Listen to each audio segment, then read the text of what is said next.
showtime! Woo! Woo! Woo! Woo! Woo! Woo! Woo! Woo! Silent and profiling. Woo!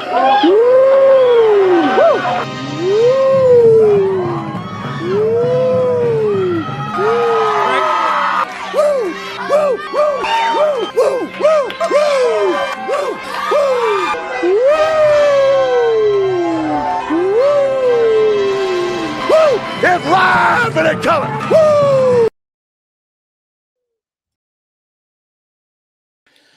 Welcome to the AFC Overtime on the Mafia Sports Report channel. And guys, this is the premiere. And welcome everybody. Scott, Chewy, let's do this. Curtis, my main man. Thank you. Hey, brother, man. Hey, brother. It's weird. I'm not used to being here without all the other people around. Get used to it. Get used to it, man. So, guys, once again, man, me and Curtis will be doing this on Fridays at 9 o'clock. We're going to be doing this more on the weekly basis once the season gets started, or actually once training camp really gets going in July. We'll be on every week, every Friday at 9 o'clock. For now, we're just going to probably come on every 2 weeks, give you some updates on some AFC news, how it comes. But yeah, man, Scott, he loves you, man. Look at this, Scott Blakely, always loving the Curtis, man. He loves the crazy monkey. So let's get right into this, man. Curtis, we were talking about this before we started the show. The AFC is a powerhouse. They loaded up pretty much every team except for a few. But man, this is going to be one hell of a season, Curtis. What's your thoughts on what the whole AFC pretty much did this offseason and building up their teams? You know, I was going over. I really didn't understand what was going on because I was in like fallout from Flores getting fired. Like my brain was fried. So the trades were happening. The free agency was happening. So I sat down. I said, let me, look and see what was going on. Put a hat on. Hey, man, what are you going to do? What are you going to do, man? One day you might lose your hair too, man. Yeah, anyway. Right. Hey, Chewy, come on. That's all right, bro. That's all right. I had hair for a while. But yeah, the AFC, man, I started looking over every team, and I was really just blown away that there were literally, in my mind, 13 teams that could represent the AFC. You go through the list, there's only 3 teams that don't have a shot. So this is a real great opportunity. That playoff we had was phenomenal. This season could be mind-blowing as far as competition and good games. Yeah, no doubt about it, man. What team do you think? I mean, a lot of them, but what team did the most in your eyes that like really turned it around? Like to me, I would say Denver, but do you have a team that really went from like the bottom to the top pretty quick in this offseason with the moves they made? Or like I would say Denver, right? I mean, coming from Drew Lock to Russell Wilson, the additions they made. I think I'm gonna have to be boring and agree with you because just the difference in the quarterback situation is so huge. I mean, you look at these other teams and they all did something like pretty impressive, Yeah. But the difference in the quarterback situation is it's vast. So I have to agree. I'm boring. Sorry. Yeah, no, hey, it's not boring. This is just I have to agree with you. Facts are facts. I mean, Denver came out swinging, and they had to. Scott coming in, he actually was like the Mr. Clean in the commercials years ago. They're loving Curtis tonight. It's so funny, dude. I used to have long hair, like down here. I never thought I'd lose my hair. And like about 35 years old, man, I got married, and then 1 year it was gone. I don't know if that's coincidence. So don't get married. No. Muhammad. Yeah, what's up, Muhammad? I appreciate you coming in, man. So just to go down like the list of AFC teams that they're gonna make some noise this year. So obviously the Buffalo Bills, we all know they're gonna make some noise. They've been knocking on the door. If obviously a lot of people here are Bills Mafia, thick and through. This is something that we've been waiting for, Curtis, for for the longest, right? Like this is 20 years of misery, and all it took was really finding the right GM, the right coach, and really the owner to get these guys together. And then I was thinking the other day, and I said this before, Curtis, you could have the right GM and you could have the right coach, but maybe they don't see eye to eye, right? Yeah. And then that chain don't link up. And then there's your dysfunction, right? Because hey, maybe, and I know you're not a Greer fan, but maybe Greer's good in his ways, but maybe, and then you got the coach, the one that got let go. I dropped what's his name? Flores. Your old coach, Flores. Yeah. I don't think they just weren't, between the owner, the GM, and the coach, there was a disconnect, right?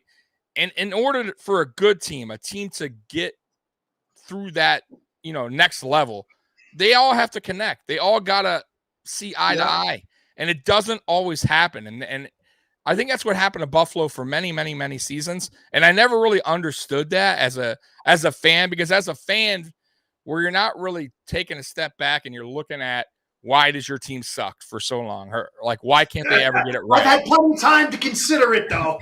Right, but you're always the very first thing most fans think of is, oh, it's the quarterback, or we don't have a running back, or it's the receiver. We don't, but really, it starts from the top. So maybe you don't have the GM, or maybe you don't have the coach, or maybe they're just not all connecting. And I feel like for Buffalo, it took them forever to finally have that connection.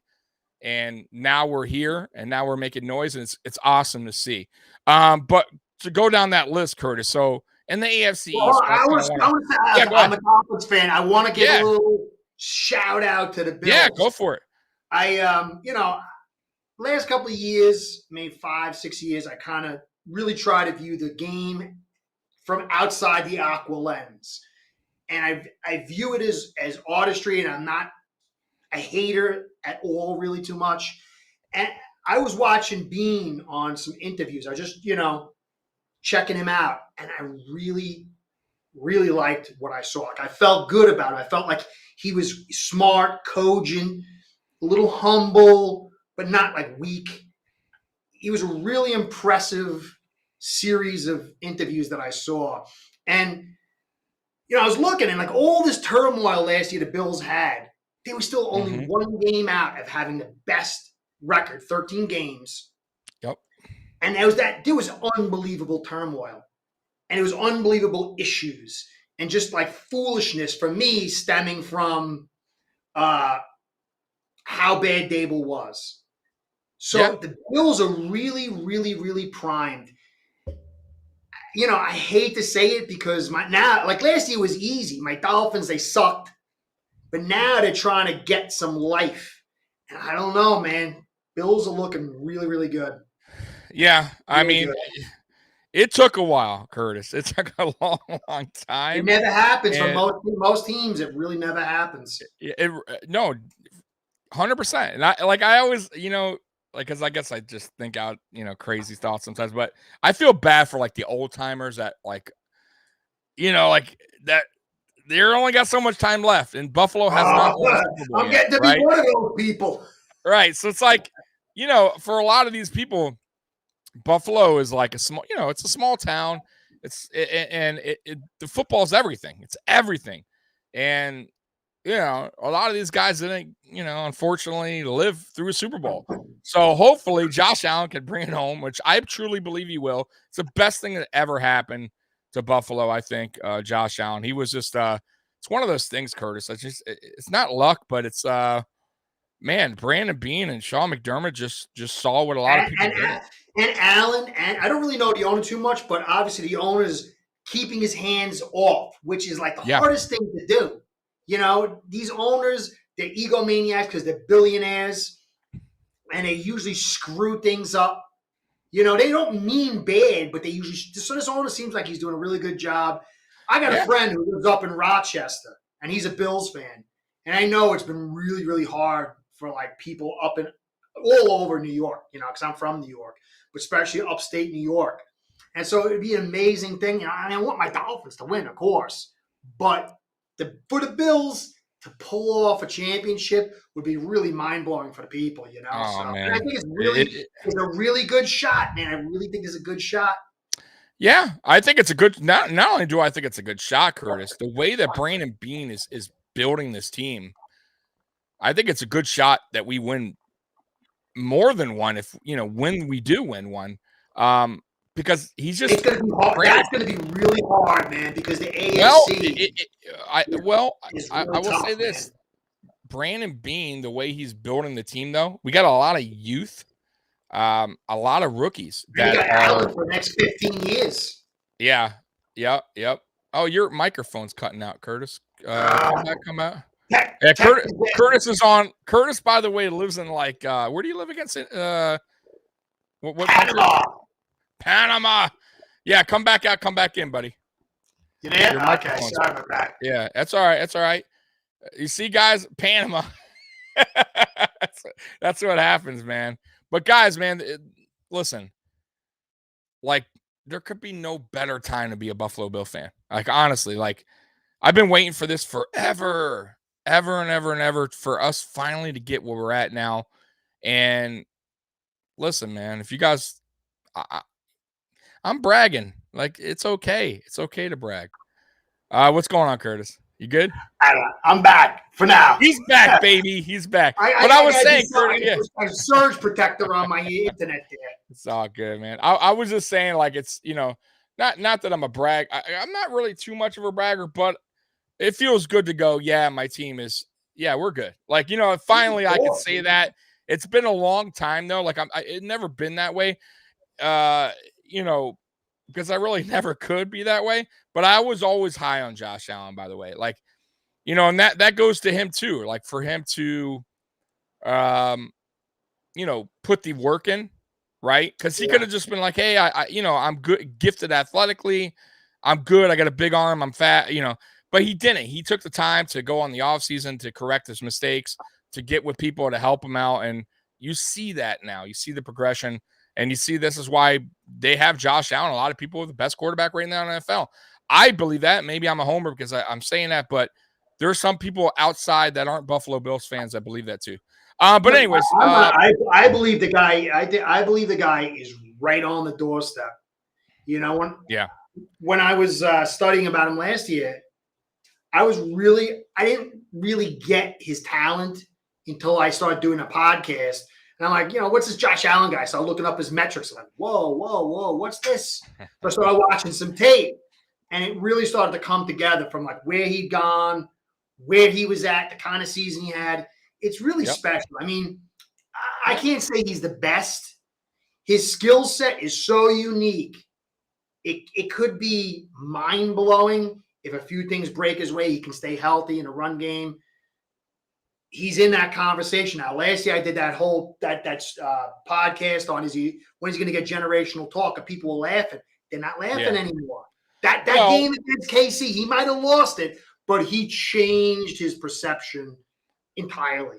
No one's saying, it's the fluke thing anymore. The guy's super talented.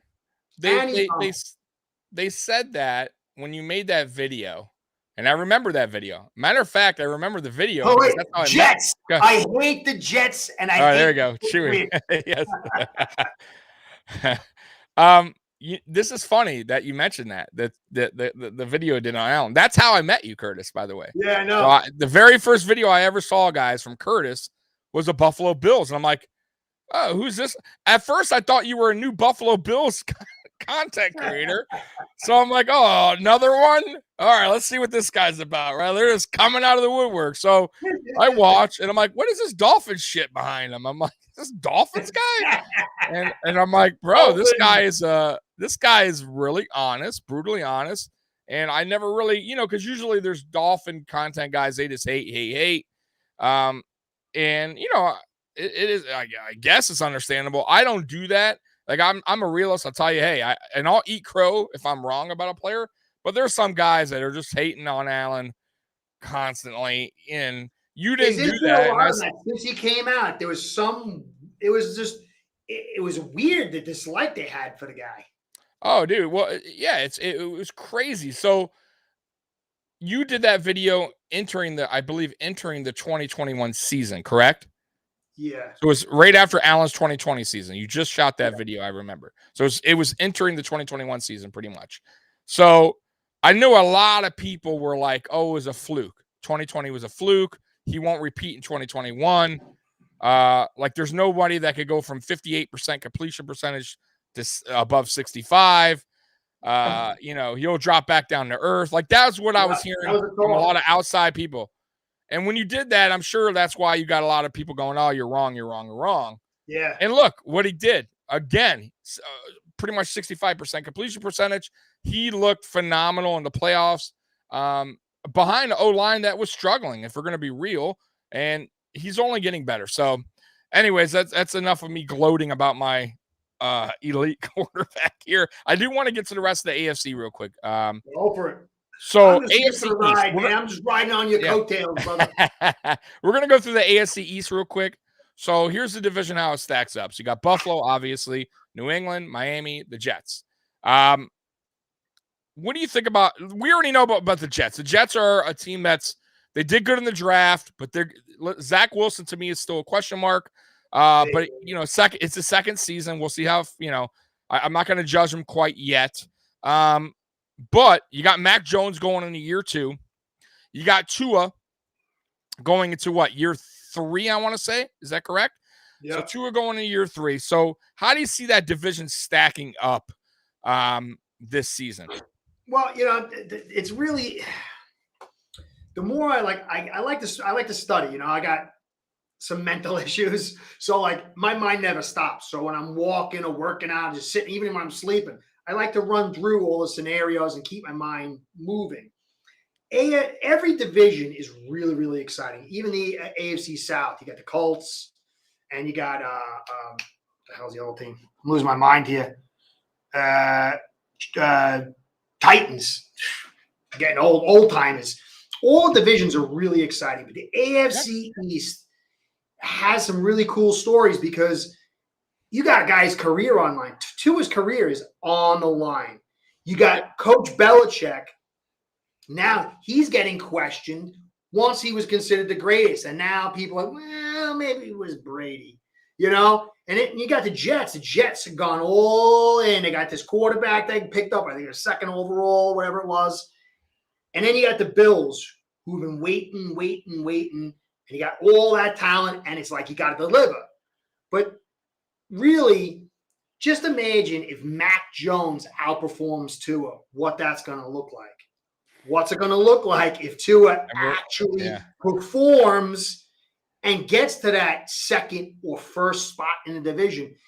Whole scenarios and scripts are going to flip. But for me, it's going to be based on the run game. Who runs the football, who stops the run, is going to have the best shot to take the division. And again, your very cogent point about the Bills having a scheme that can keep them thriving through their home field advantage. But when I go through it, you look, Miami gets wet all the time. It's got the wind, and Tua's arm isn't the strongest. He's got to run the football. Then you got the Patriots. They got Mac Jones. You can see what he looks like in heavy wind. He's a good thrower. I like this kid. They got to run the football. And then you got the Jets, who they got this young quarterback. What are you going to throw him out there again? They look like – so to me, it's going to be about running the football and who can stop the run. And it's the Bills and the Dolphins that did it best last year in the division. 13th for the Bills, 14th for the Dolphins. And that's going to be a big thing. I mean, Patriots were 22nd. That's terrible. They got to fix that. And I don't see what they did to bring that up. Jets, same thing. So, to me, it's because you have to stop and run the football. That's the AFC East right there, guy. Here's how I see the East playing out. I do see the Buffalo Bills winning the AFC East. I don't think New England or the Dolphins overthrown them this season. And we're going to get to the quarterbacks later because I do want to talk about Tua and a couple other AFC quarterbacks. But I'm not sold on Mac Jones. I think he's just more of he's a system quarterback. So I think he fits right what they want to do there, which is a power running team, 2 tight end set. I just don't see. He doesn't have the arm strength, which showed you, by the way, in the playoffs, Curtis. Like when they needed him, you saw the results. Now, mind you, he's a rookie, but I just don't see. He's average across the board. He's average out of the pocket. He's average arm strength. I would say he's a little above average on completion percentage. He's not bad on that. But getting the ball deep, you can see the ball kind of hangs on him, flutters a little bit. That's a problem. It's going to be a problem. Even if they get a speedster. If you watch the play in the playoffs, matter of fact, he got baited so bad on the Micah Hyde interception. He had him wide open. If the ball got there a little quicker, it's probably a touchdown. Even though Micah Hyde baited him, I just felt like that ball was just hanging there too long. It was a little slightly underthrown, and you saw the results there. So I just don't. Anytime they needed him, I felt like he didn't really step up like for New England. So I don't know what their future is with Mac Jones, but we'll see. It's year 2. I always say 3 years. You'll know who you got. As far as the Dolphins, well, you just touch base on it. You got Tua, who has been a question mark since really he was drafted, right? So you got the quarterback, you got the GM, and you got the offensive coordinator all deciding is Tua ready. And one guy's pulling the string saying yes, and one guy's saying no. You put him in, you pull him out for Ryan Fitzpatrick, all right, when the game's on the line. So you're already messing with his head. So, like, that wasn't the greatest start for him. Then you got fans now questioning the pick because now they're thinking, uh-oh, right? Like, Fitz is coming in, old guy, and winning games for us. And now you got a veteran and Teddy Bridgewater coming in. Will fans get on Tua the moment he starts having some bad games and screaming for Teddy? Very possible. And that's a problem. That's a problem for starting quarterback. Anytime fans start, chanting for a backup quarterback, it's not good. So, and you got a new coach, by the way, new philosophy. I know he's all in on Tua right now, but that could change right away. I mean, maybe this isn't his guy. Usually when a new coach comes in, they kind of want their guy. They want a new guy. He may not be sold on Tua, but he's not going to tell you that. But you'll know, you'll know if Teddy's starting in like week 3, week 4. Like, I'm just curious how long your new coach, how far that leash is on Tua this season. Until he makes a change. I'm just curious. Now, he could come out and light it up, and it might not be a problem. But has Tua lit it up in any game? I mean, you watch more than I have. So, what is your thoughts? I guess I could say on Tua, the starts that you've seen him play, the games that he's played, full games, by the way, not games where Ryan came in the fourth quarter and completed it. And then one more thing before I want you to talk about him. The injury bug for him is a concern as well. I don't think he's been healthy yet in the 2 seasons that he's played. He's always had some kind of injury, even coming out of college, he had a major injury. So what do you think about that? Because there's been many quarterbacks, by the way, that lost their job due to injury and then never got it back. So, and Teddy could take that. I'm just, that's my thinking, but what's your thinking on that whole situation in Miami? Well, I'll start on a Mac. See, yeah, go ahead.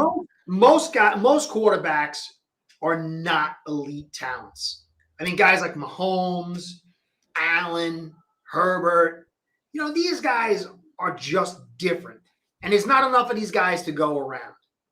So either you build something around a quarterback who's capable and find ways to accentuate his strength, or just say, forget it, I'm just going to tank it till I get a special guy. But they're so rare. So a guy like Mac Jones, Brady really didn't have any special traits. His trait was he got better every year. He mastered the brain portion of the game. And it took him like 3 or 4 seasons to really start to – and then it took the changing of the game to bolster his ability to really create many yards. Mac, when you watch him play, he can throw that football in decent conditions, not like heavy, like it was that game against the Bills. That was ridiculous. I mean, there's not many quarterbacks in the league that can throw the football, which, again, it's a pat on the back of Allen, what he can do with that football. But most quarterbacks would be just dying in that win, dying in that game. I like Ramondre Stevenson. I like Bill Belichick as defensive coordinator. The offensive line's really good. And if he can continue to grow and improve his mechanics and increase his velocity, I don't see why he can't do well enough. I'm not saying he's going to win a Super Bowl, but look at Dan Marino against the Bills. Jim Kelly was amazing with the K gun, directing and all this other stuff. But he wasn't even near the talent level of Dan Marino. Dan Marino couldn't get past the Bills. It's a team game, and the Patriots have outplayed over the years better teams and won. They find a way to do it. They haven't played the same way, that clean kind of football. So I think there's a way for Mac Jones. As far as Tua goes, Tua's got – no one ever talks about Tua's one elite trait. He's got one elite trait. Elite, not good, elite. And that's his release. When he releases that football, it is ultra quick. And you'll see there's so many sacks that he would have had. But this is why he's so good at the RPO. One reason, he understands the RPO. But that ball comes out quick. In order to get that ball in there and draw it back and throw it as quick as he does when he do that slant, that's one of the reasons why he's so good at the RPO. And in this system, if they can build it and get a run game going with some play action, and you got quick guys who can win early, he can get the ball out very quick and be successful. Now, he's going to struggle in certain games. At this point, he's not going to dominate. He's got to go the route of Drew Brees, who Drew Brees sucked for 3 seasons. And it was that 4th season where he started to shine, in the 5th season. But Tua's never had the groundwork that Brees had or Brady had. Now, I don't know if he's got the brains, I'm not saying intelligence, but football intelligence, work ethic to develop that skill. And then there's the health factor. Can he stay healthy? He hasn't. Can he? I think the kid in the right system could be highly successful, just like Mac. But it's not like Allen. Allen could be successful in just about anything. You know what I'm saying? He could carry the team. He could be part of the team. He could play a heavy throw team. He could be a part of a balanced team. That's a special guy. No one in the division, not even Zach Wilson, who's got a lot of talent, is even in that realm. But that doesn't mean you're going to win. It doesn't mean you're going to win. I mean, you saw the game against the Titans last year with the Bills. Your coach he froze. He got nervous. He made some crazy call at the end and lost the game. That stuff happens. So there's a lot that goes into winning. I think that the edge is strongly in the Bills' favor with Allen. But I do think Tua has a way, if he can get an offensive line, which I'm not so certain yet, if he can get that run game going, there is opportunity. And I do like Mac Jones. I do like him. I think when you go back and I watched a lot of his games, and sometimes he'll throw a pass here and there or make a call, and you're like, oh, whoa, that's a little different.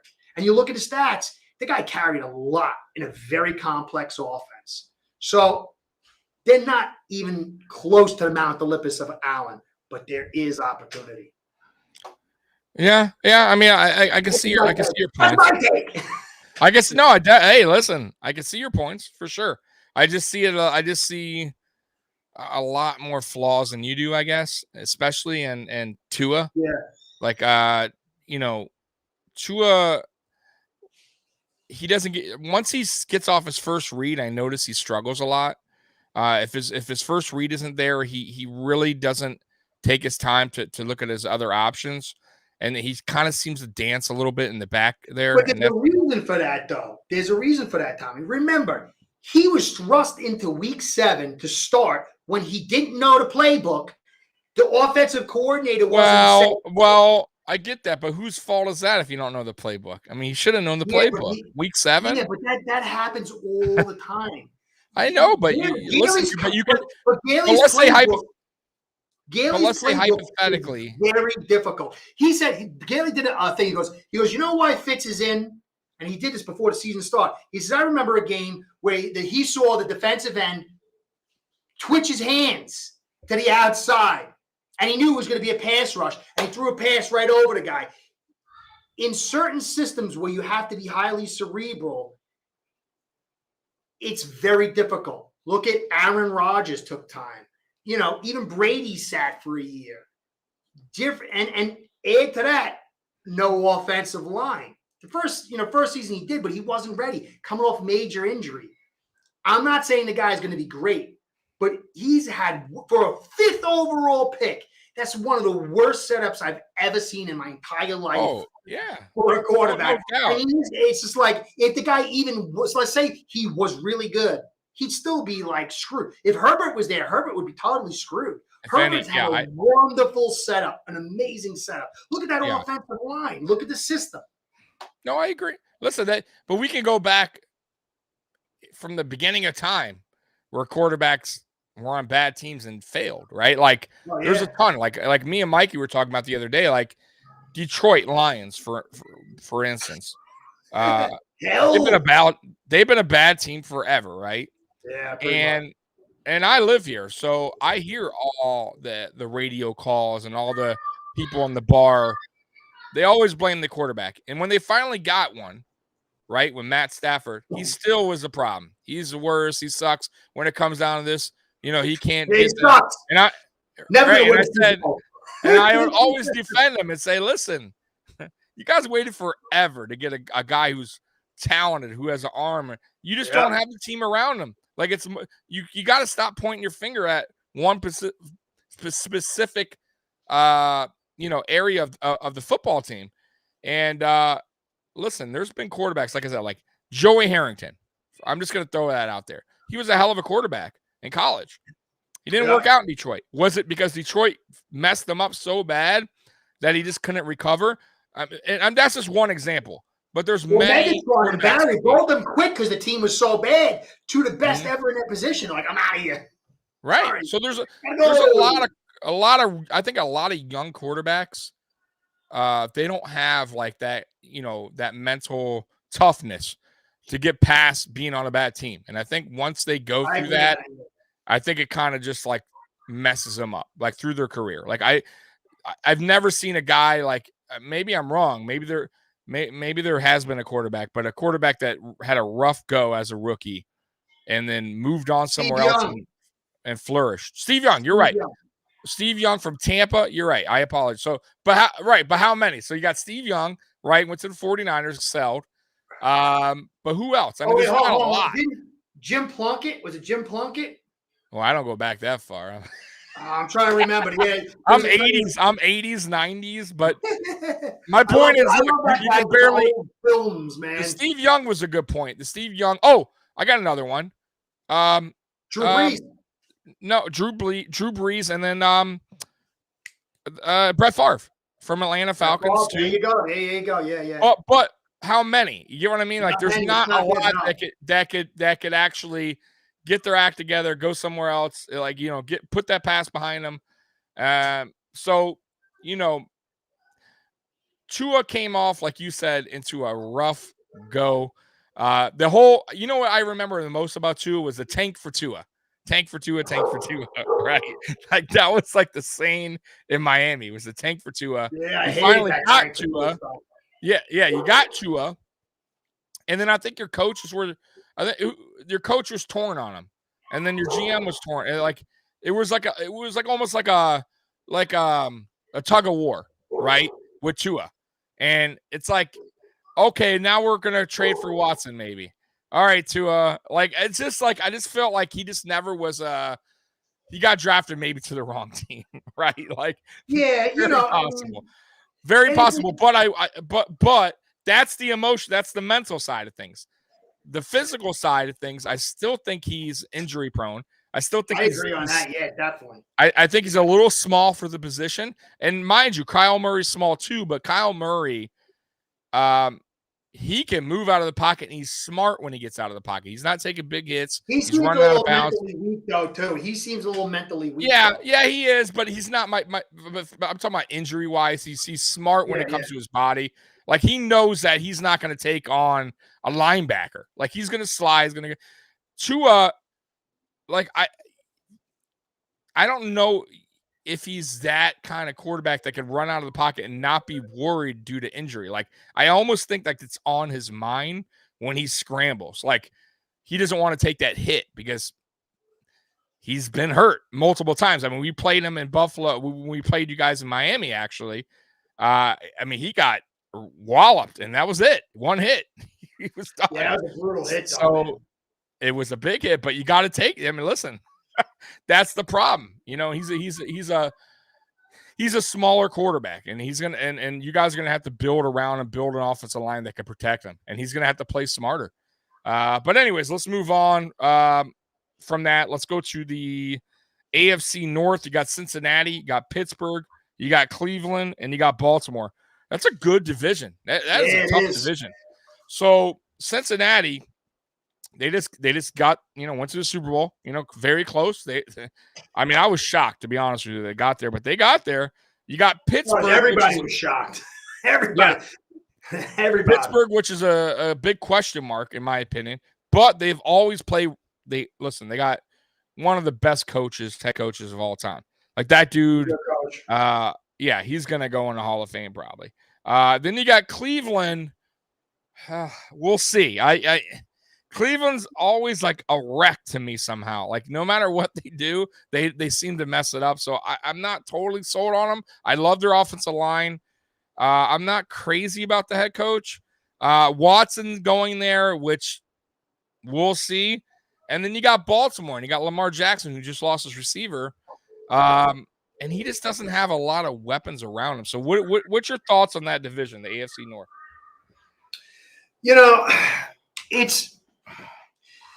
The defense is kind of gassed out. Ravens defense gassed out last year. They were second in the run, but their pass defense was like one of the worst in the league.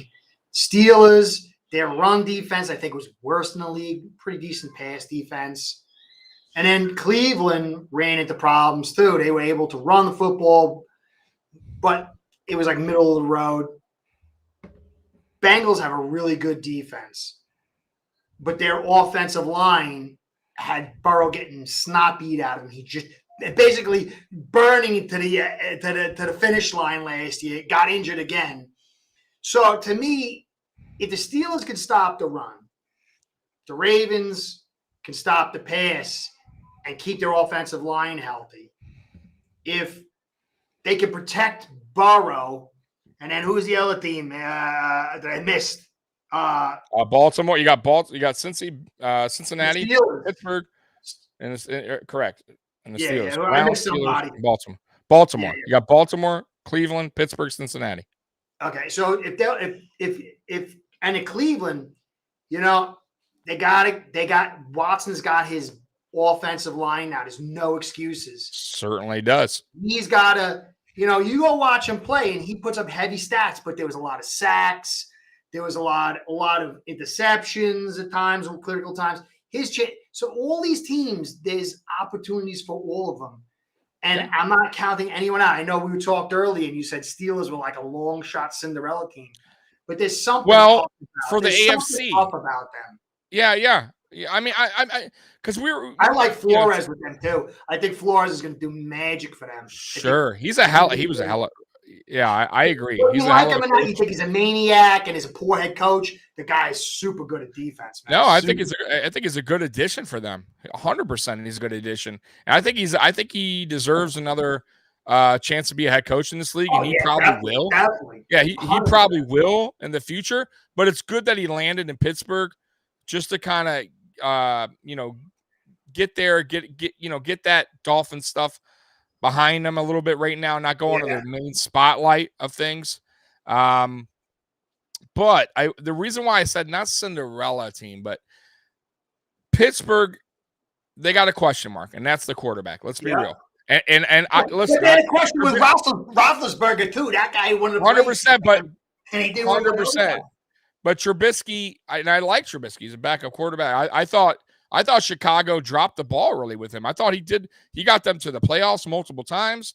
I mean, he's not great, but I thought he did very well for a poorly ran team.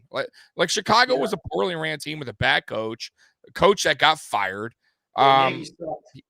Yeah, he came to us, and now he's in a new system. Now I know they drafted a quarterback. Forget his name. Pickett. Yeah, Pickett out of Pickett in his backyard, right? So perfect pick for them.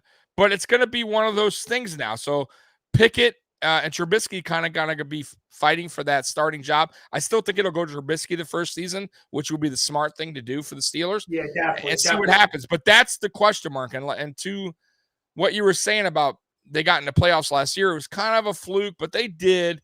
And Ben Roethlisberger, listen, say what you want, but he's still, one of the best to do it, at that.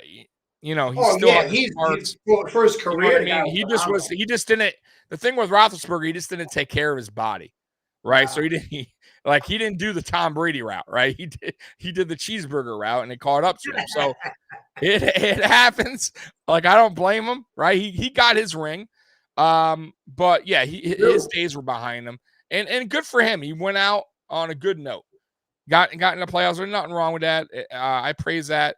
I want one ring, so good for him.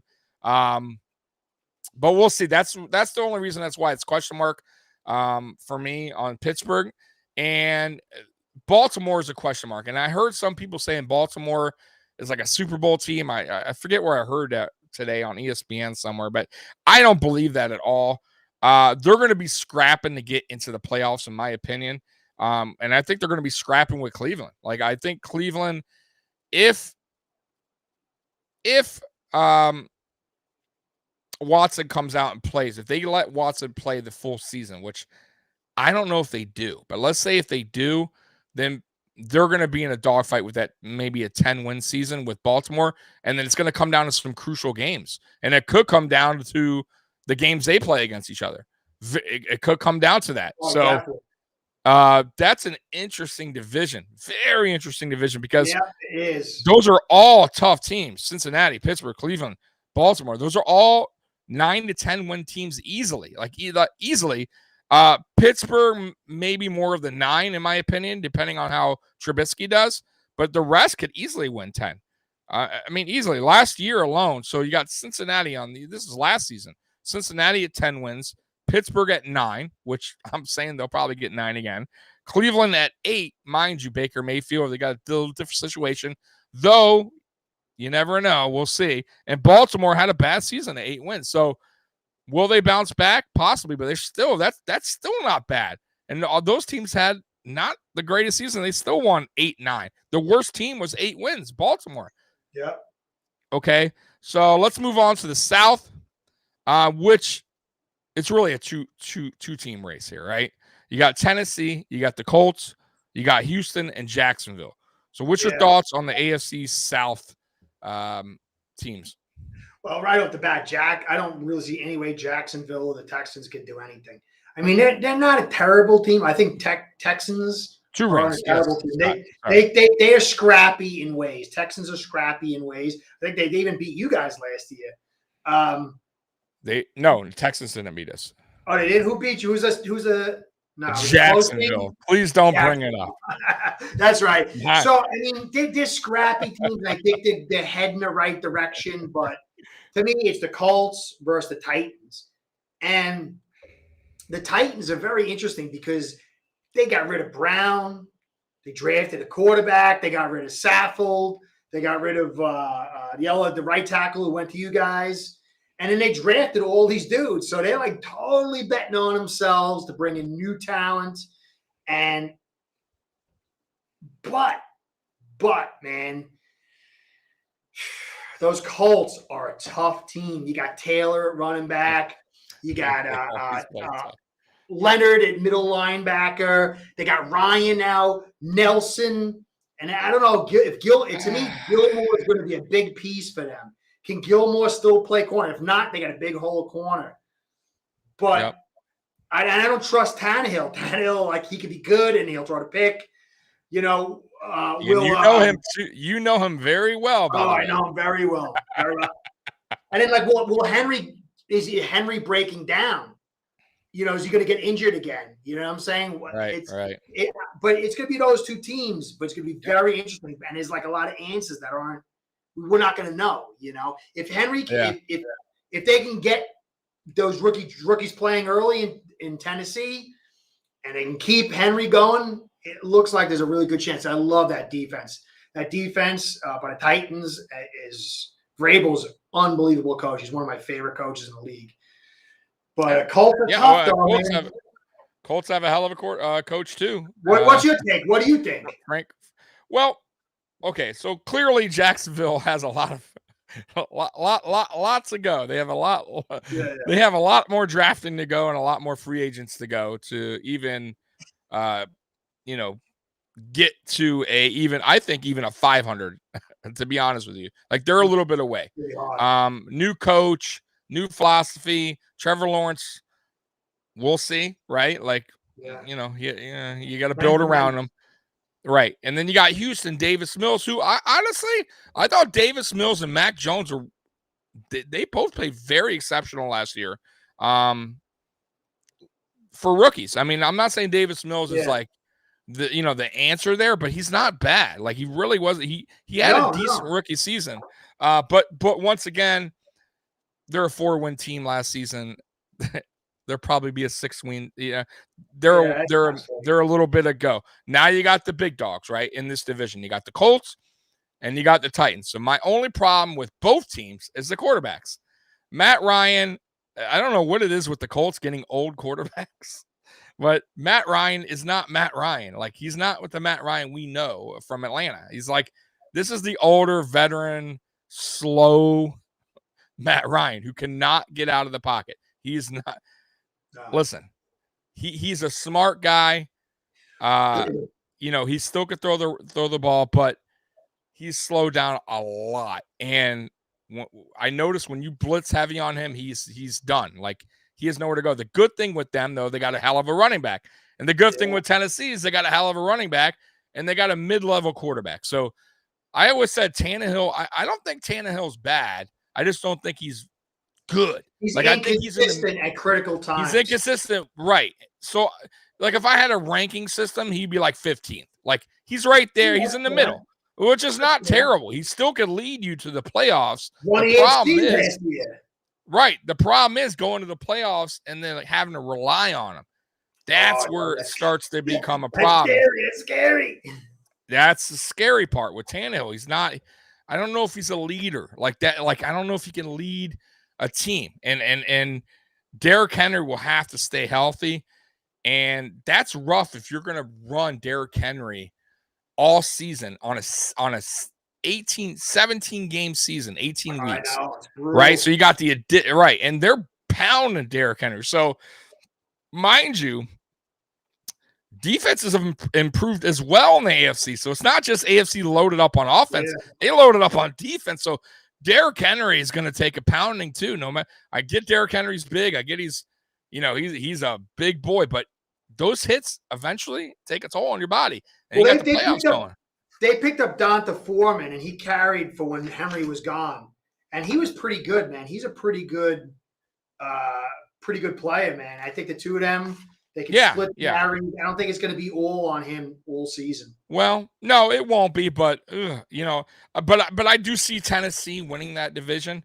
But it's going to be close. It's going to be very close. One of those teams probably will miss the playoffs because they won't win the division. That's how I see that. I don't see the Colts getting in, but we'll see. I mean, this is early. Who knows? I'm just guessing right now. So here comes the tough. Those two teams might pick up some cheap wins against the Texans in Jacksonville, and that might they could, but they still got the West and the North are going to be buzzsaws. Well, that's what we're getting to right now, Curtis. So the AFC West is probably the toughest. It is the toughest division. So you got KC, you got the Raiders, you got the Chargers, you got the Broncos. I mean, I would not want to be in that division.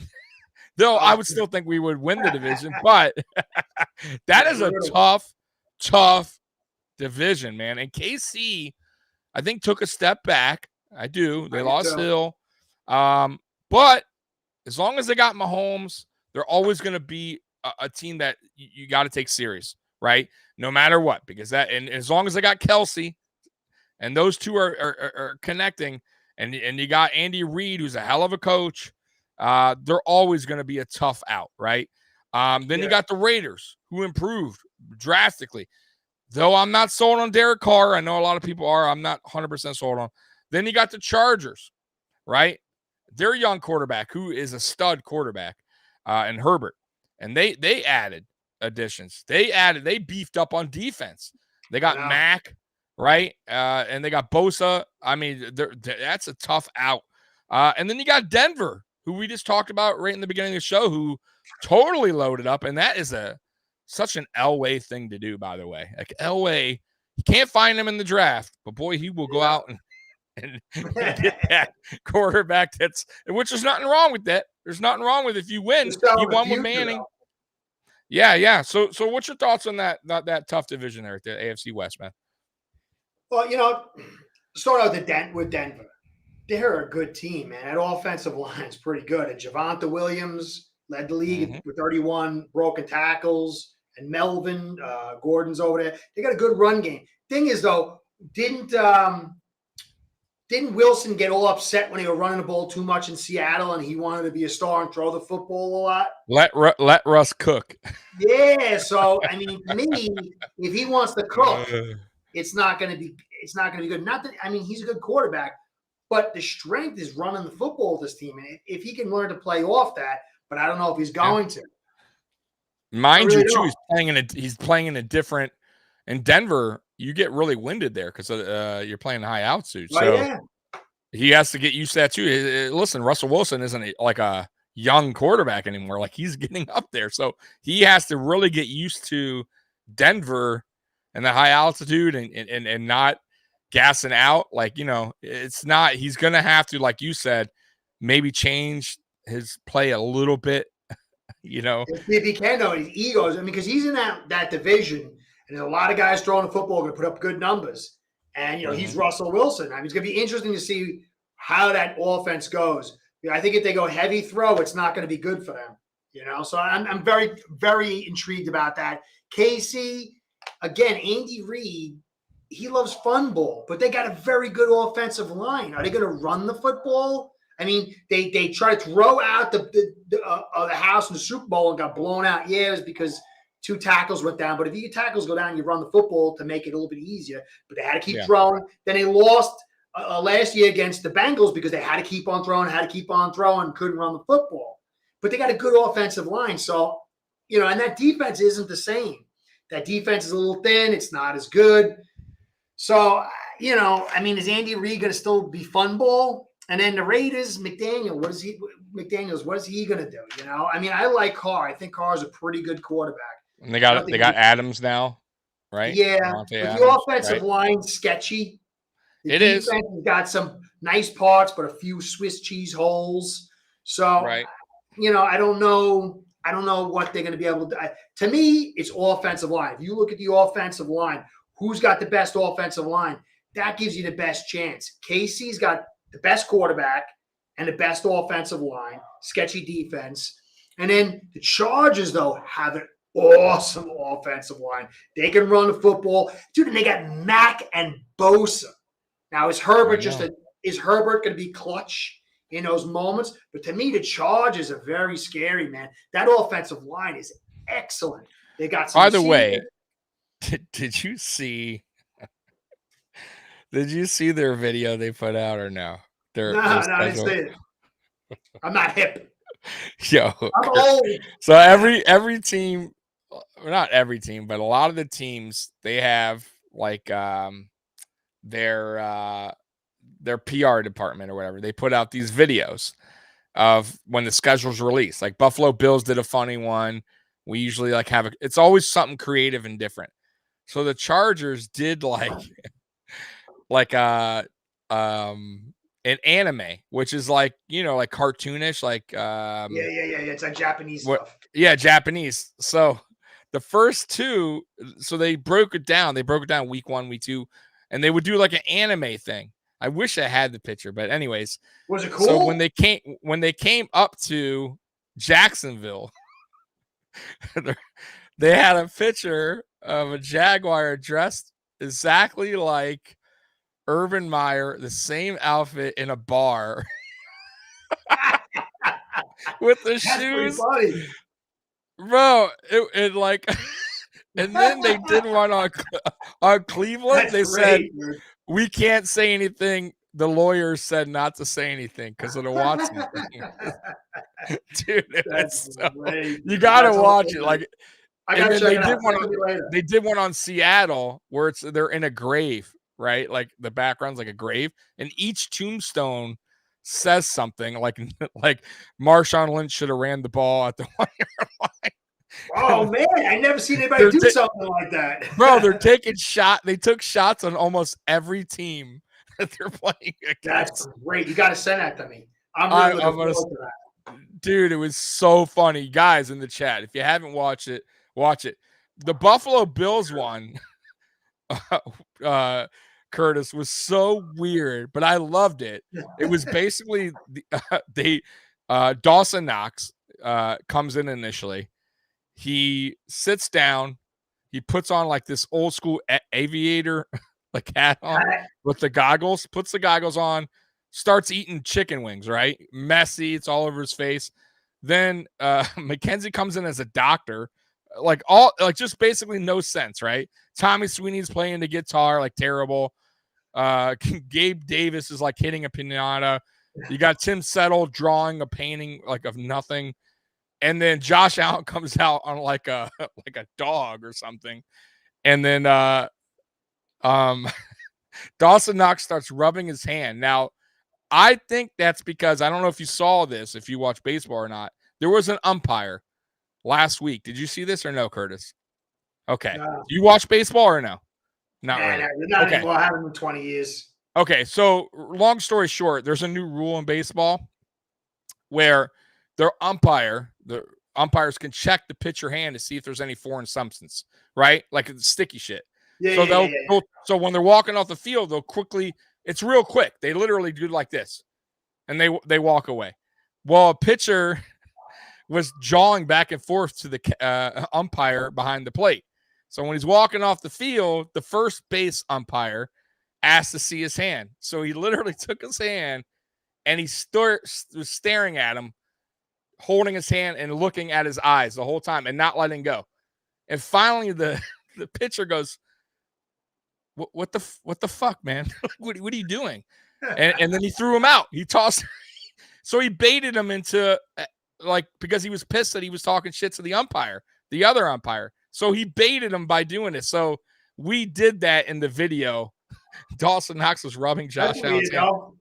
Yeah, and then at the end, basically, Josh Allen goes, "What does this mean? Nothing. Here's this guy." So it was all for nothing. Like the video was just nothing. So I thought it was funny, but you got to watch. I'll send you both. Oh, dude, they're so funny. And then the Lions had a decent one too. It was pretty funny. I'll send you all three. Yeah, please. Send me. My son will love that. He loves cartoons. Yeah. See, yeah. Well, Scott, it wasn't made to make sense. It was supposed to be just stupid. Like that was all. You know what I mean? I know you got to watch it over. It's not made to make sense. It's made to be, what the fuck did I just watch? Like, and which is funny, to me at least. I'm a weirdo, Scott. The thing though with the Seattle was pretty funny, dude. And the oh my god, the graveyard thing. Oh, dude, the whole video. It starts off like you're like, oh, okay, like it might be boring, like too. Oh, dude, the guy that they hired used to work for NFL Films or something. That's the PR guy, the guy that does that. So of course they got like one of the best guys doing it. But anyways, moving forward. I do want to talk about real quick before we get off here. The AFC quarterbacks right now. So we know who the top dogs are, right? We already know the Josh Allens of the world, the Russell Wilsons, Patrick Mahomes. Like we know who the top guys, Lamar Jackson. But there's a lot of question marks, Curtis, because I was kind of looking at this list. In my opinion, you could tell me, who you think isn't really a question mark, or maybe they all are.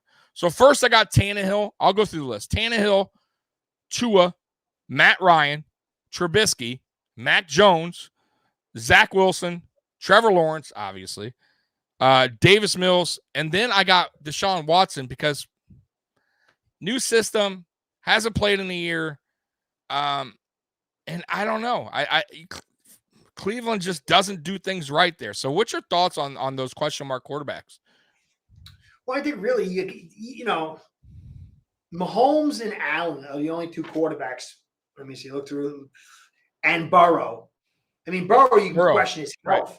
Right. Burrow, you can question. Herbert.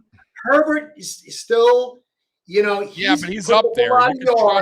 He puts up a lot of yards, and you can't really. It's only in his third season, so he's going to have to start winning and winning big games. He won a couple big ones last year, but with that talent, you see, the problem is like,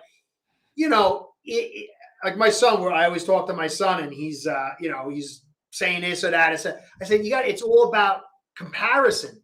I said, if you have level 10 talent, then you're expected level 10 success. If you got level 7 talent, you're expected level 7 success. And anything over that is like, whoa.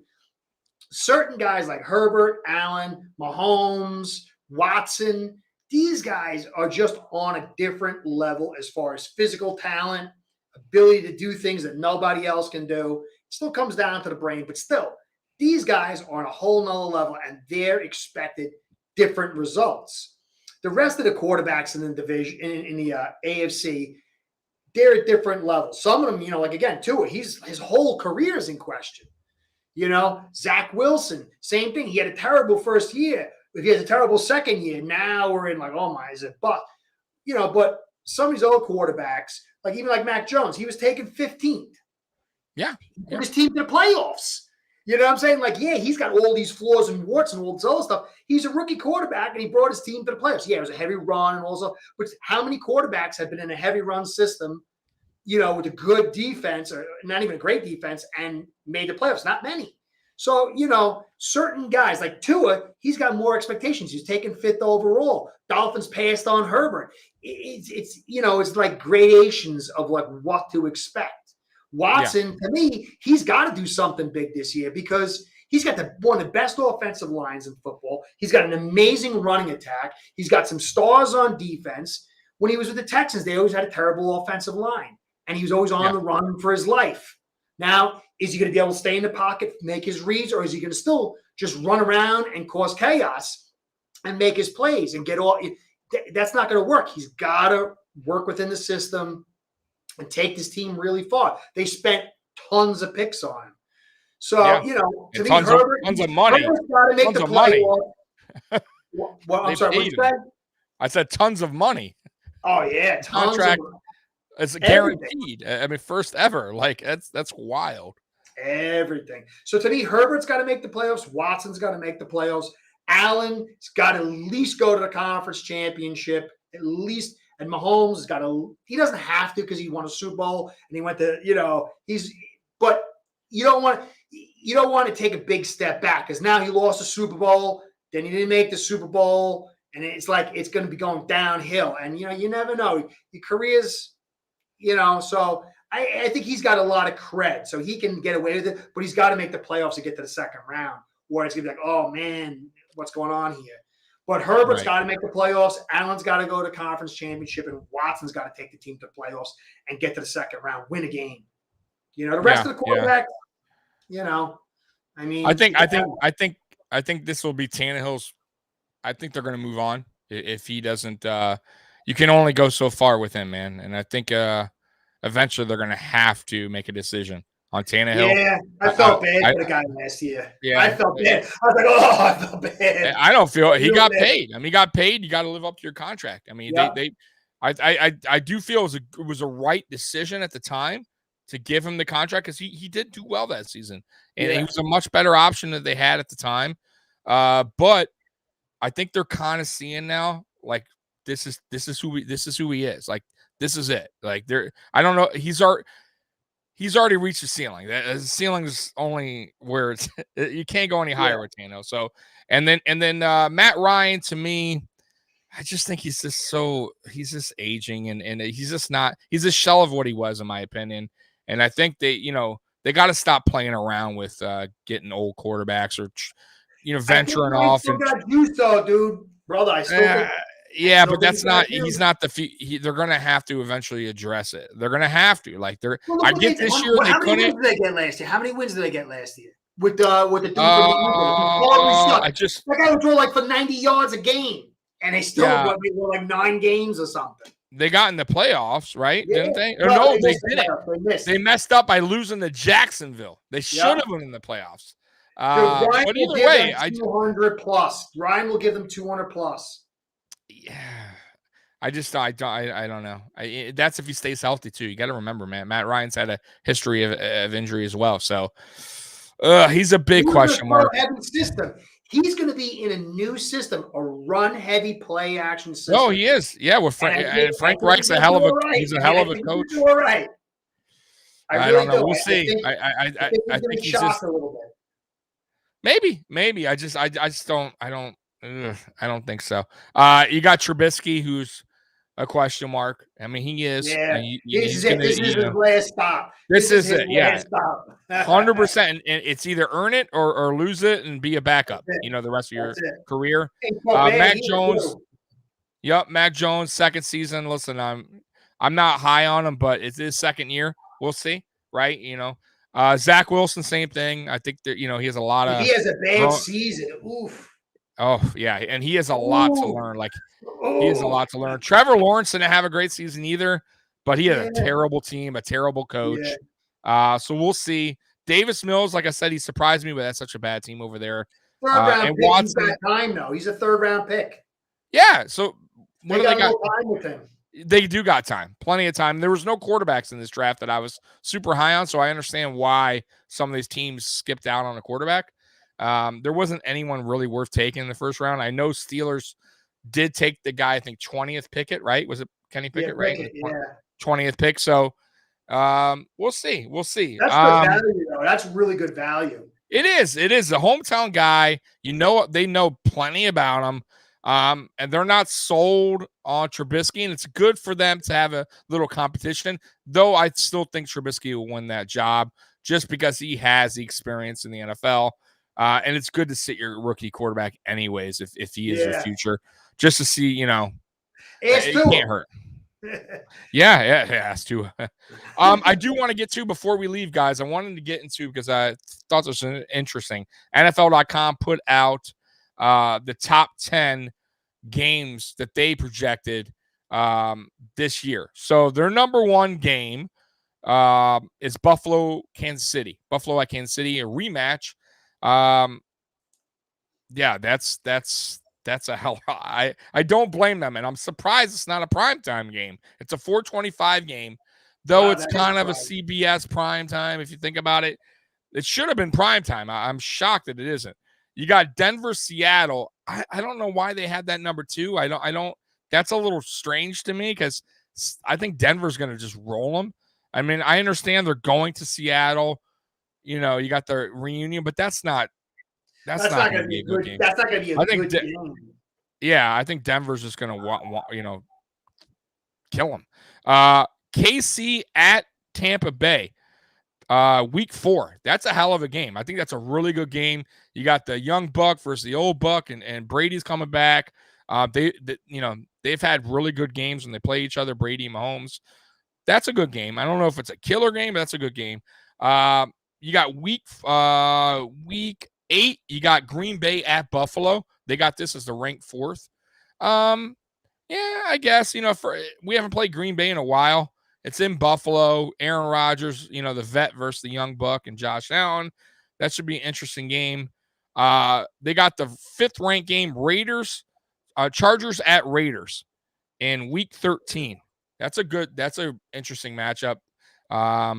They're both at home. Kind of. You got the Vegas versus Los Angeles. They got ranked 6 Rams at Bucks. So Bucks are all over this list. That's a good game. That's an interesting game. Once again, you got the young guy going against Tom Brady, Herbert versus Brady. Ranked 7 Baltimore at Cincinnati. That's week 18. I don't know why they would put that week 18. unless that's a playoff spot, meaning, and which it could come to. Baltimore could need that win. Bengals could need that. That's an interesting game, maybe in that week 18, maybe do or die there. Winner gets in, right? So I can see that. Rank 8, and this one's for you, Curtis.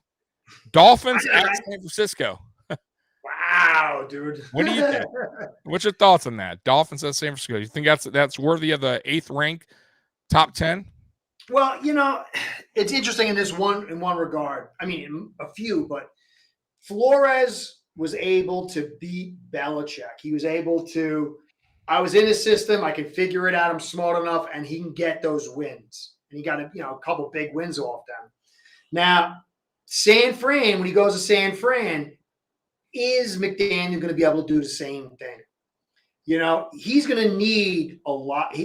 I was going over their schedule, and they have a brutal open. The first 4 games are brutal, and then they have a nice stretch. But that last 5 games are so brutal. They got 9 vicious games, and they're going to have to win 2 or 3 of those. And you'd figure, that with McDaniel having inside track, he could get that game. It's going to be a big game. I mean, you go down a Dolphins schedule, it opens up, and it's really, really rough. They're right. I think the Patriots come to them. I think this was a week 1 or something. I gotta remember, but they got week 1. Week 1. Yeah, and then I think they got Green Bay in Miami, and then it's like the Bills at home, or they got to come out. Because think about it. All right, Dolphins are every year this happens. Dolphins are hyped. They're gonna do it. This is the year. I'm not saying it's not, but it's all there. The fans are going berserk. They're like, yes, we finally gonna do it. This is the year. And you come out and you lose 2 out of 2, let's say. Do people gonna freak? You know what I'm saying? You're gonna need 12, 13 games to make that. You know what I'm saying? I mean, Florida got 9 wins. You got to get like 12 wins, 11 wins this year. And there's so much pressure on McDaniel. I like the guy. I personally like the guy. Don't know how he's going to be as a head coach. I think the guy's very smart. I think he's personable. But there's so much pressure. So much pressure. And that San Fran game, dude, you got Jimmy G and a second-year quarterback. You should be able to beat that guy. You should be able to beat them. What do you think, since this AFC is so brutal, how many wins you think it's going to take for a team to get into that playoffs? What's the minimum? 10? You're saying 10? It used to be 9, by the way. 9 would kind of get you in, but now it turned to 10, and some teams won 10 and didn't get in. So do you think it's 11? You think 11 stamps it for a team, or you think it's just going to come down to 10 wins made it last year?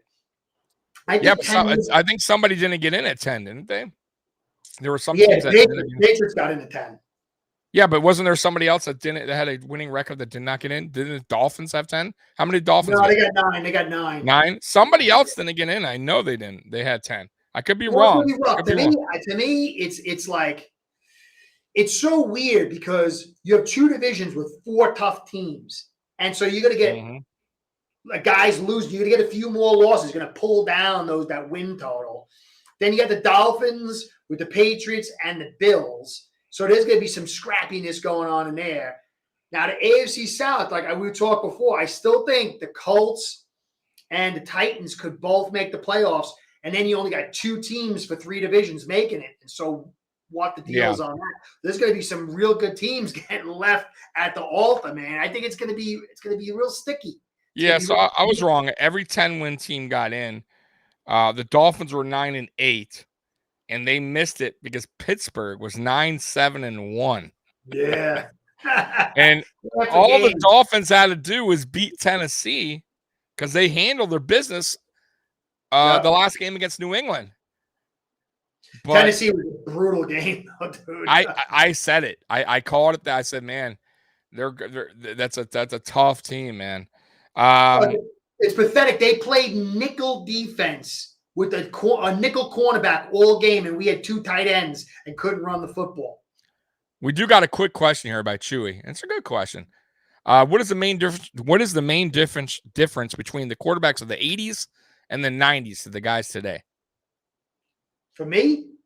Yeah.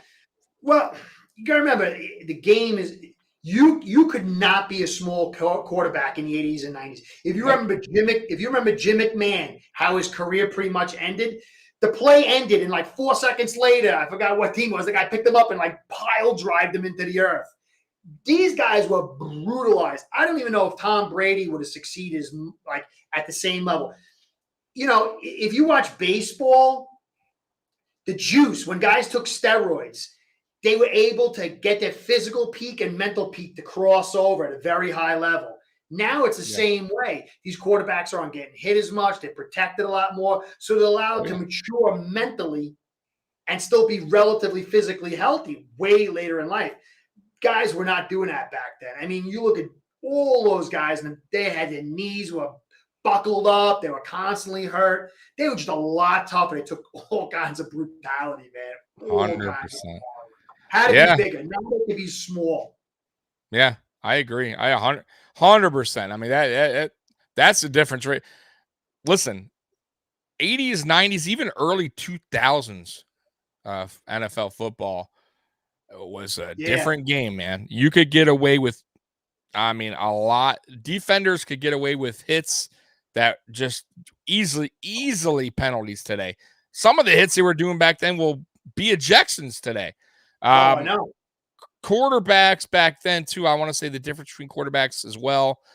I think it was more pocket passers back in the day, a lot more stationary quarterbacks. They had very few quarterbacks that got outside the pocket. Randall Cunningham did. He was probably the originator of it. Then you had there wasn't many small quarterbacks. Elway was one of the best. Right. Exactly. Right. Exactly. So you got Elway. I would say the mobile quarterbacks at that point. Right. Elway, Young, and Randall Cunningham. But there wasn't a lot like there is. I think almost every quarterback now is somewhat mobile.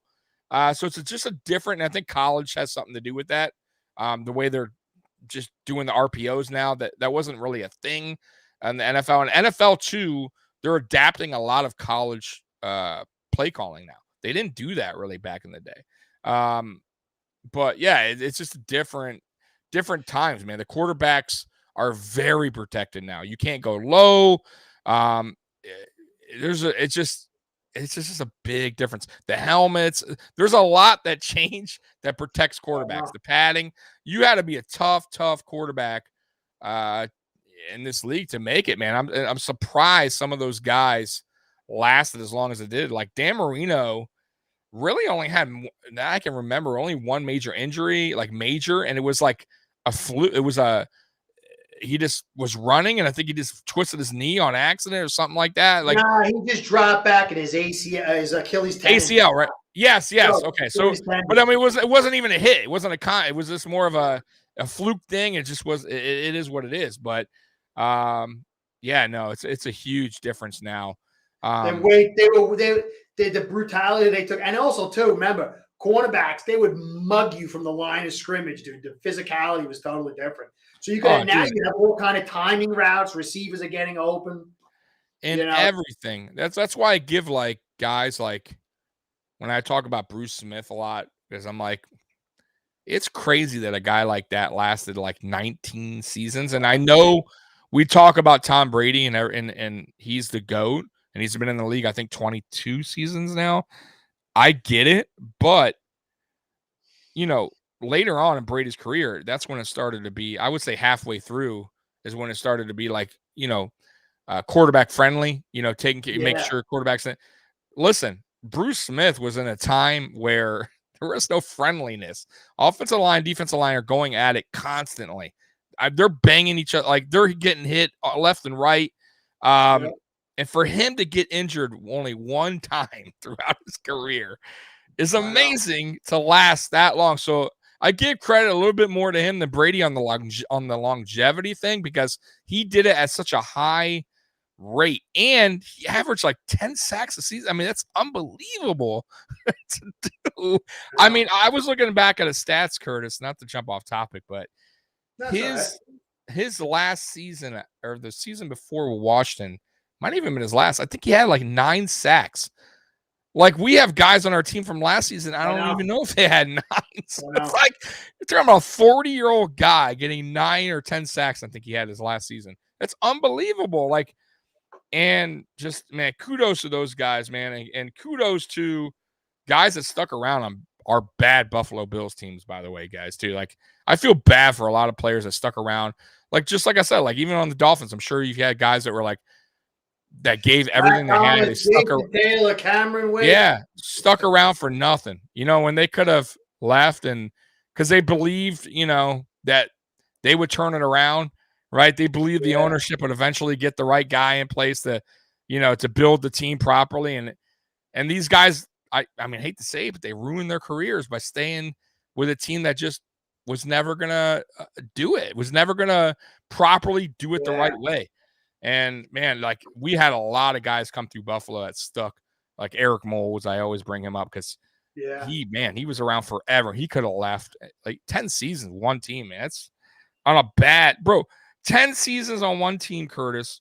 5 different quarterbacks, starting quarterbacks. That's the worst when you're a wide receiver and you got garbage quarterback after garbage quarterback. Three head coaches, right?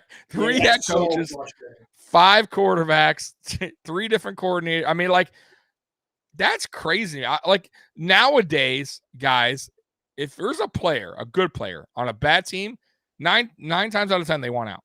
Trade me. I'm gone. I want to go out. So I give credit to any guys stuck around a bad team, and they probably shouldn't have. But anyways, back to this list. Interesting matchup. And we'll on. They got ranked 9, Cleveland at Houston, and obviously we know why, right? But I don't understand. That doesn't make sense to me. That's like drama exciting, but it's not. That's all it is. That's all. It has nothing to do with the matchup. It's drama. Yeah, you want? I'll give you one. Week 17, Bills versus the Bengals. Monday night, week 17. Oh, dude, it's not even on here. What about the Rams 17, and the Bills? LA versus Chargers versus Rams, week 17. Dolphins versus the Patriots, week 17. Yes, I agree. I think this list is flawed. I think this list is. I got to say something. This is the problem I have with sports today.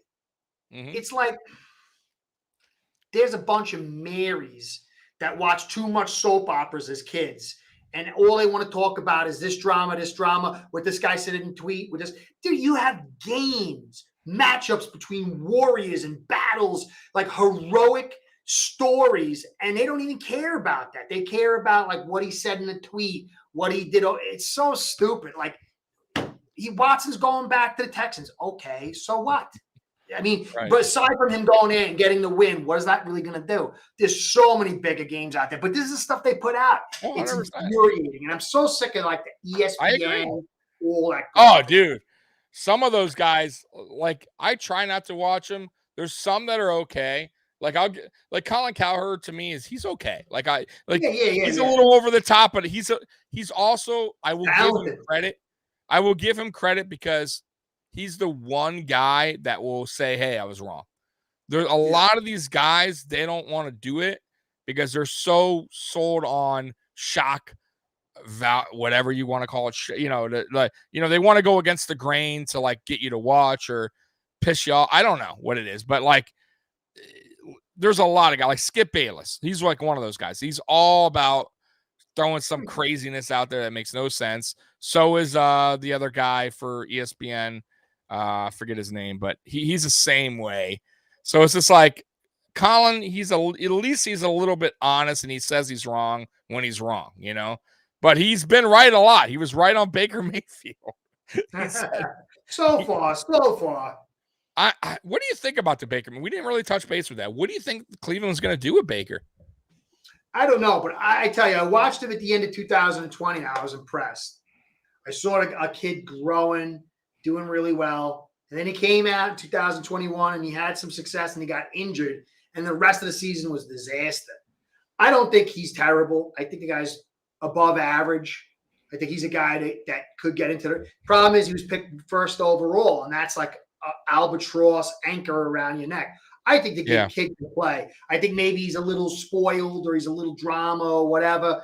But I think the guy's got talent. And I think he's going to find a spot. And his story is not finished. I think he's going to succeed. I don't think he's great. But I've seen him throw football, and he started to grow. But he took a major injury, and he's not Watson. I mean, if I had a choice, I would take Watson. But I'd rather have Baker Mayfield than spending all those picks and money for Watson, because quarterbacks don't win championships without a team. So, I mean, I don't know. Chewy coming in saying you got a little Bills Mafia blood in you, brother. I tell you, I never dude, the 90s was a big deal for me. That's really when I became cogent and really starting to understand the game. I was tormented by the Bills, hated you guys, but I did root for you to beat the Cowboys. And I was really depressed that you didn't. But doing that video with the with Allen, a lot of cool. I mean, Bills fans were for the most part, they were just nice people, man. They were really supportive, kind of cool. They kind of got it, and I got no problems with them, for the most part. Yeah, I think maybe one or two Bills fans were jerks, and I've talked to so many. So, I give them respect. I think there's a level of, when you beat down for so long, you're kind of humble. And now that you got Allen, who's a humble guy with a humble coach and a GM, there's that feeling of all right, look, it's been so long.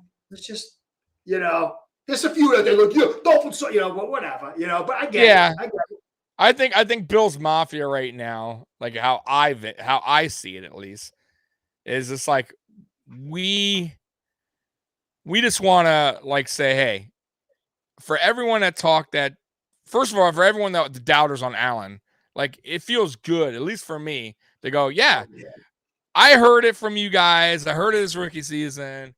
It feels good now to I could finally go, what do you got to say now? You got nothing. You can't. You got nothing to say. So it feels good. It feels good to finally get back. Like I said, Daniel has something to say. It says Browns have to get rid of Baker eventually. They will cut him, I think. I don't think they'll cut him. Nobody willing to trade for him. So I did hear a story, Curtis, coming out of Seattle, I think it was, saying they would think about Mayfield, but they're not going to trade for him. Yeah, they're not going to pay the money. They're not paying the money. Yeah. So, man, does Cleveland just say F it? We'll take a third. I mean, a second. They're just going to screwed in the way. They're screwed in the way because if I was Baker Mayfield, I would just chill. You know what I mean? Yeah. All I would do is work on my craft. They're going to cut me, and I'm going to be a free agent, and I can choose where I'm going to go. Maybe it's next year or it's this year. One way or the other, my time's coming for me to make the choice and to go where I want to go, and I just got to capitalize on it because that's my last destination. So I think for me, if I was Mayfield, I would he's got a little bit of a knock on him being immature. Whatever, man. They're going to go in with a $15 million or $20 million, whatever it is, quarterback backup. Either he gets cut now or he gets cut later. Either way, he gets to choose his own destiny. Yeah, I agree. But we'll see when he's in a new place. Like we talked about earlier, mentally, will he get over this hurdle of being the number one pick, not working out, right? They moved on basically from him, got Watson. By the way, not only got Watson, they paid Watson. Oh, big time. So they paid Watson. So they basically said, hey, this guy's worth this. You're not worth, So going from the number one pick now to nobody wants you, right? So all this stuff mentally, nobody's willing to trade for you. All these things, I'm sure, circles in his head. So is he mentally strong to get over the hurdle? Then wherever he goes, can he get that team to the next, step? If he doesn't, that's where it really starts to take effect, I think, and that's when he'll probably start to slide downhill. That's when you become a journeyman, right? That's when you start bouncing around, kind of like Carson Wentz, right? Carson Wentz is a perfect example. But for me, he's better than Carson Wentz. He's better than Carson Wentz. We'll see. I don't know, but Carson Wentz physically, though, he had, I think he coming out of he was the guy he had all the attributes, but I think mentally, I don't think he's a leader. That's the problem with him. He's a little cocky, and he doesn't come up in big games. Clearly, you saw what what he did when all he had to do was win one game where they put it all on the line for him, and he just didn't. He had like one of the worst, I think, quarterback ratings ever, in that game. Like it was. I Really can't believe bad. they traded. I was so surprised they traded for him. I thought that was so stupid. Well, that's what I'm saying about the Colts. Like I know you like Matt Ryan, but I feel like they're fishing. Like they're doing the Denver thing, but Denver's doing it the right way. Like Denver took Peyton Manning.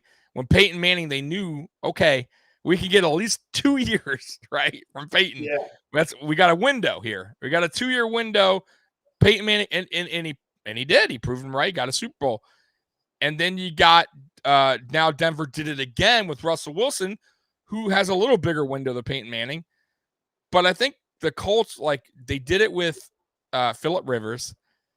And, and I don't even think Phillip Rivers played that bad. I'll be honest. I thought he had a hell of a play. He had a really good playoff game versus us. They should have stuck with him and not gone for what's-his-face. Right. Then they went to Wentz, right? Like, thinking that he could be the answer, which he wasn't, because that's the kind of guy he is. You know who Wentz kind of reminds me of, if anyone can go back in time a little bit? He reminds me of Jeff George. Tap it like Jeff George. Jeff George, highly talented, but was a dickhead. Like he just wasn't. He was an asshole. Like he was cocky guy who thought he could just. Or Cutler. He's like Cutler too. Oh, Cutler too. Great example, right? Cutler, same thing. Cutler was a really good court. He was gifted, but he was an asshole. Like he just wasn't a team guy. Like, well, you know the thing with Cutler, he had type 1 diabetes. Oh, did he too? Okay. Yeah, but that has nothing to do with it. With you, man. That's got to be, your blood sugar's I just think he wasn't. Down. I just think he wasn't into the. He just was out there to do his way of thinking was, hey, I'm here to do my job. See you guys later. See you next week. That's it. Like he wasn't like, you got to get a guy. Listen, the quarterback position, and that's why they get the big bucks. They are the leaders. They're the leaders of the team. That's what everybody, even the defense, right? They all look up to the leader. Von Miller came to the Buffalo Bills. What's the first person he said? Mentioned Josh Allen. Has nothing to do with you figure maybe he would have said, Gregory Rousseau, Ed Oliver. He would have brought up somebody, Jordan Poyer, Micah Hyde. He brought up Josh Allen. Like that's the reason. Josh Allen. That's what people look up to. It's all about the quarterback. It all comes back to the quarterback. Allen is unique in that sense. By nature, I don't like the Bills. I don't like the Jets. I don't like the Patriots. You know what I'm saying? I don't like anybody, I like my team, even though I try to be objective. Allen, though, makes it easy because he is so humble. He is so likable. He's talented. And he had everybody call him, this and that and the other thing. And so it's like, you're like, oh, what's going on? So he's got this weird, set of attributes that are just very likable. I mean, it's just, you don't come across that too much. You know what I mean? You just don't. Well, his story is phenomenal. It's the whole thing of not, everything. Nobody wanted him. Yeah, I mean, listen, at the end, if he winds up winning a Super Bowl for Buffalo, which I believe he will, years to come, later on, and when I get old, when he retires or whatever in the future, there should be a story about Josh Allen, because that is a story. Honestly, I'm not trying to get him up on this high, whatever, but soapbox or whatever, but it's true. You're talking about a guy who's begging colleges to take him on. Nobody would take him. He went to JUCO. So weird, man. It's so weird. Right. It went to JUCO. Then he only had 2 choices, which was Wyoming and Eastern Michigan. Both not very good schools, but he was just, hey, I gotta play. So he chose Wyoming. He got hurt, lost the whole season, and then wound up getting drafted. 7th overall pick. Was unbelievable. Crazy. I know. And look, and once again, number 7, lucky number 7. Everybody just thrashing him, right? Right away. He's terrible. His rookie season, this is what you're going to get, is he'll never improve. His accuracy sucks. You can't do that. Every quarterback with bad accuracy will never get better. That's all I heard. And I think he's just proven everybody wrong. And if he wins the Super Bowl, Curtis, something that Jim Kelly could not do, and I love Jim Kelly, and I love those Buffalo Bills He's a good team. guy, man. He was a good guy. Dude, he's a great guy. A lot of those players on that team were good guys. Like that was those are awesome guys, and I grew up in that era. Like, but if Josh Allen brings home a Super Bowl, he will take over Jim Kelly's spot. Like he will be that guy because he finally did it.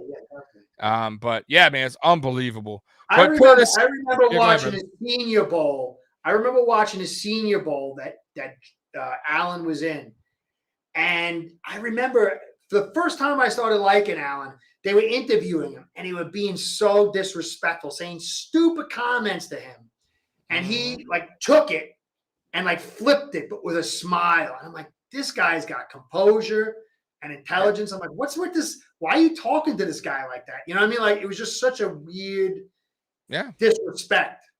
And then it continued. That was the first time. That was the first time I really was taken back. I'm like, you know, when I first saw him, I'm like, oh, he was like this all shucks kind of guy. I'm like, I don't like those kind of quarterbacks. I like quarterbacks that got a little fire to them. That's why I like Marino and stuff. But he's a nice guy. But when he wants to, he'll zing. Oh, he's fiery. Yeah. And I was really impressed with that. And that was the first time I liked him. That Senior Bowl interview. Yeah. I fell in love with him right away. When they were doing the whole draft process, you know, and I'm sure you remember you know, some projected him number one initially, like when they were doing the whole Baker Mayfield, Josh Rosen, Josh Allen, Sam Darnold. It was kind of there was a little bit of tight race there. It was back and forth. Some people had Allen one, some people had Darnold one, some people had Baker one. And I remember just watching all of them, like just watching the film, you know, knowing what they're all about, where they came from. And I just loved his story. And I thought, man, this guy's a blue collar guy, man. Like, yeah, he's from California, but he's from like the country, the, you know, big farm, and he's a farm boy. And, you know, he's busted his ass just to get where he's at, you know, and I like those stories. And it could have worked out. It could have not have worked out. They say Gase wanted him. They say Adam Gase wanted him. Oh, did they? Oh, guys, you heard that? Thank God.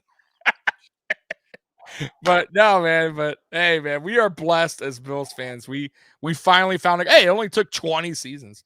But I do want to what did I wanted to ask you real quick? I had something to tell you. Hold on real quick. Let me see here. Let me see what's going on in chat here real quick. All about parenting. Yeah, man. 100%, man. Some of these guys.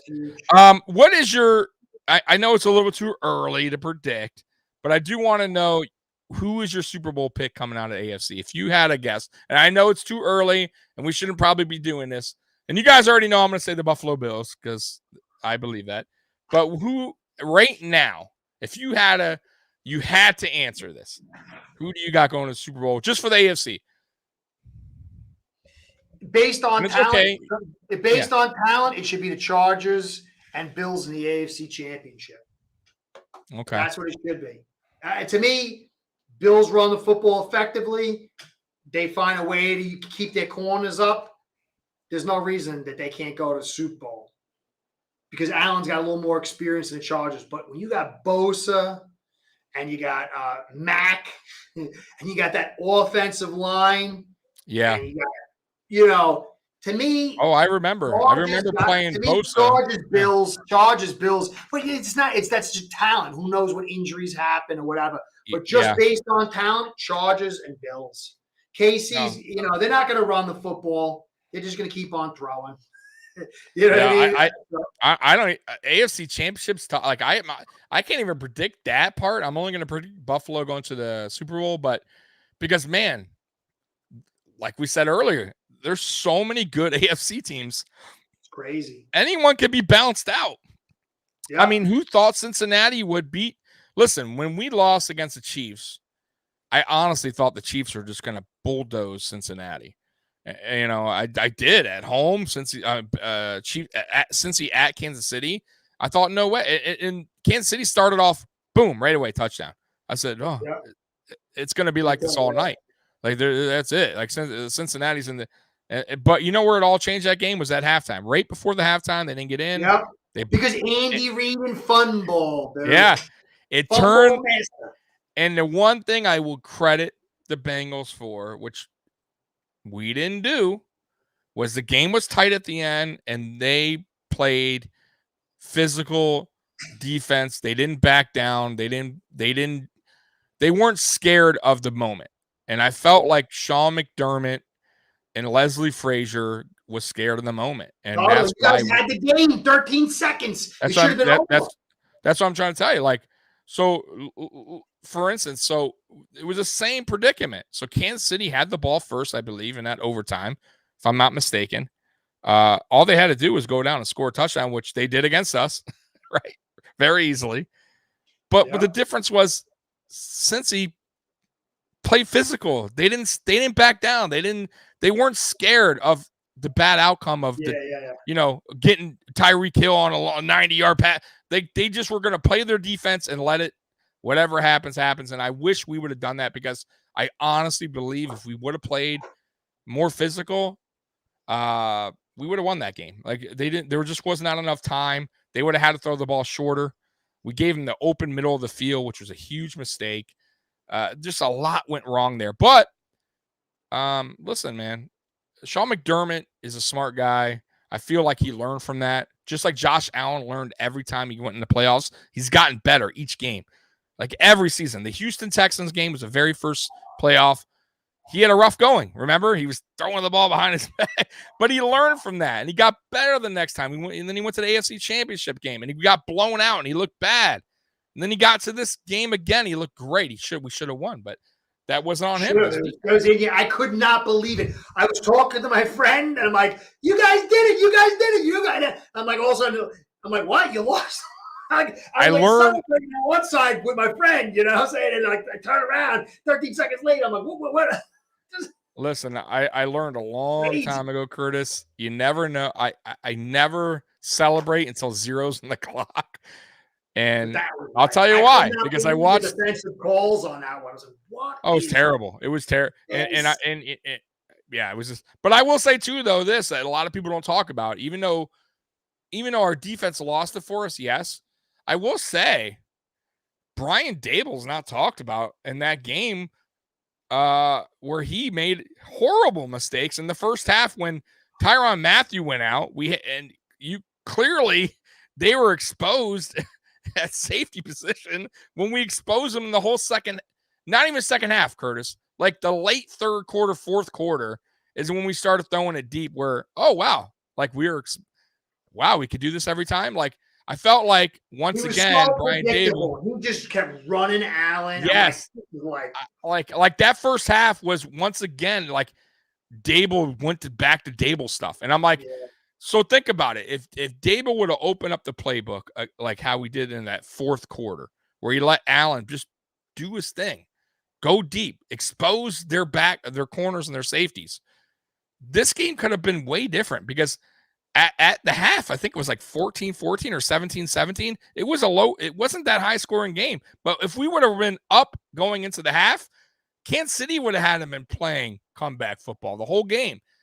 Because if we would have just kept going, like I just felt like we pushed. What I really didn't understand is you played the Chiefs and you beat the Chiefs with a physical, balanced style of offense.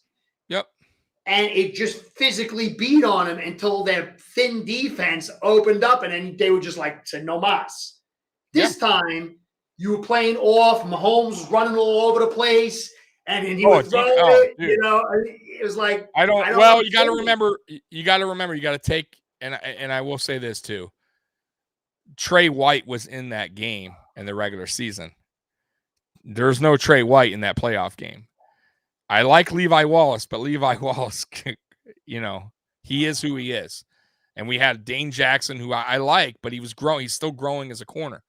So I kind of felt like Sean McDermott was a little bit nervous there. We couldn't, you had no Trey White to play physical at the line, right? So it was a lot of cushion defense going on. That's why they just didn't want to over the top plays. But the first game we played, when we had Trey, we were We were playing Kelsey physical at the line. We weren't giving Hill anything downfield. We were playing very physical. That game, no. Defensively, I think we just played scared. But offensively, like I said, I think we dropped the ball in the first half where we could have scored a lot more points if we would have just went after their weakness, which was Tyrann Mathieu and that whole backfield there. The corners and the safeties were wide open every time. We had them every play, Curtis. Every play. They had no answer. And it sucks that Brian Daboll saw it so late. So late. He always adjusted late. That's the one thing I noticed him. He just doesn't really adjust well. He just got, or he doesn't adjust at all. Look at the first game. The first game, he was just like that first game of the year. I was like, what is this guy doing? He's just throwing. It's like, I don't know. I think I'm as a football fan, I'm excited to see the Bills' offense this year. I think it's going to be way more. Oh, dude, it's 100%. It's going to be balanced, and I just think with the additions of, a lot of people don't talk about the Cromer addition, Mike Shula helping Ken Dorsey out in the organization for a change. Oh man, yeah. Hey, I think we still got Brian Cox Jr. on this practice. Cox is my man. It's one of my favorite all-time players. Man. But hey, guys, we are we've been on an hour and 45 minutes, guys. So we did this. Wow. I thought we were going to do an hour, but listen, guys, we're going to do this every end of the show. It's Curtis's final thought. And it's time for Curtis's final thought. It's time. All right, Curtis. The floor is yours. Yeah, it's your final thought, baby. Go for it. Listen, this has been on my mind for a while. I am a long-suffering football fan. I have never seen my team win a Super Bowl. Haven't seen them go to the Super Bowl since the early 80s. Fans, most of us are the bridesmaid, never the bride. But this year, we all can be brides. Our hearts are going to be broken if our teams don't win a Super Bowl. But there's so much good football. When you look at the AFC, all those matchups, from week 1 to week 18, we can see some of the best, most competitive football. I've never seen a conference this stacked. So get excited. Chances are you're not going to be celebrating the Super Bowl, but you could celebrate a great football season. I think this could be one of the best. Really, it could. So be ready for some great football. Amen to that.